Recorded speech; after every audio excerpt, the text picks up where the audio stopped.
안녕하세요. 어제는 6월 26일 주일이었습니다. 하나님이여 일어나소서. 시편 82편 1절부터 8절까지 말씀입니다. 하나님은 신들의 모임 가운데에 서시며 하나님은 그들 가운데서 재판하시느니라.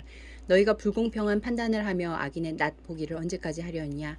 가난한 자와 고아를 위하여 판단하며 곤란한 자와 빈궁한 자에게 공의를 베풀지며 가난한 자와 궁핍한 자를 구원하여 악인들의 손에서 건질지니라 하시는도다.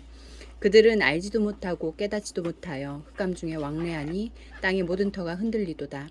내가 말하기를 너희는 신들이며 다 지존자의 아들들이라 하였으나 그러나 너희는 사람처럼 죽으며 고간에 하나같이 넘어지리로다. 하나님이여 일어나사 세상을 심판하소서. 모든 나라가 주의 소유이기 때문이니이다. 1절부터 8절까지 말씀에서 하나님은 어떤 분입니까? 하나님은 재판장들의 재판장이 되십니다. 하나님께서 신들의 모임에 계신다는 표현은 시적인 표현으로 다른 신의 존재를 인정하는 것이 아니라 고대 사회에서 신으로 추앙받던 통치자들과 그들이 믿는 신들을 심판하시는 하나님을 중의적으로 묘사하는 것입니다. 통치자들은 저마다 자신들이 역사의 주인인 양 행세하지만 그것은 엄청난 착각입니다. 다 지켜보시고 다 알고 계신 하나님은 역사 내내 일어나 엄중하게 판단하실 뿐 아니라 결정적인 심판을 통해 온 땅이 자신의 기업임을 천명하실 것입니다. 그분이 우리의 아버지이십니다. 그러니 하나님의 백성은 권력을 가졌으나 하나님을 두려워하지 않는 통치자들에게 굴복하지 말아야 합니다. 불의에는 침묵하고 불이익에는 아우성치는 자가 되지 말아야 합니다. 힘없고 약한 사람들 편에 서서 일어나 판단해달라고 하나님께 간청해야 합니다. 2절부터 4절까지 말씀에서 하나님은 어떤 분입니까? 공의로우신 하나님이 잠시 빌려준 권력으로 불공평한 판단을 일삼고 악인은 편들면서 힘없는 이들은 보호하지 않는 통치자에게 분노하십니다.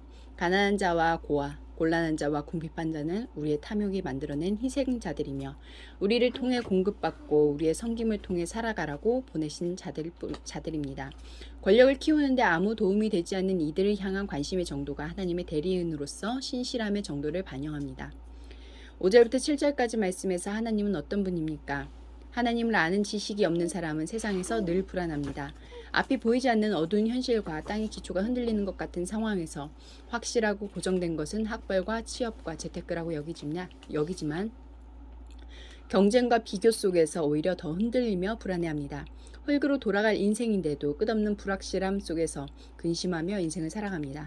반면 하나님을 아는 지식은 우리에게 평강을 가져다 줍니다. 현실이 어둡지 않아서도 아니고 땅의 기초가 흔들리는 경험이 없어서도 아닙니다. 다만 확실한 하나님을 확실히 붙잡고 있기 때문입니다. 기도하시겠습니다. 공동체를 위해서는 주님 세상의 불의한 일을 좌시하지 마시고 공의를 베푸소서. 열방을 위해서는 미국 내 교회들이 코로나19 팬데믹 기간 동안 외로움을 더 많이 느끼고 있는 여성과 엄마들의 마음에 공감하며 그들을 사랑으로 섬기고 소망의 복음을 전할 수 있도록 함께 기도하시겠습니다.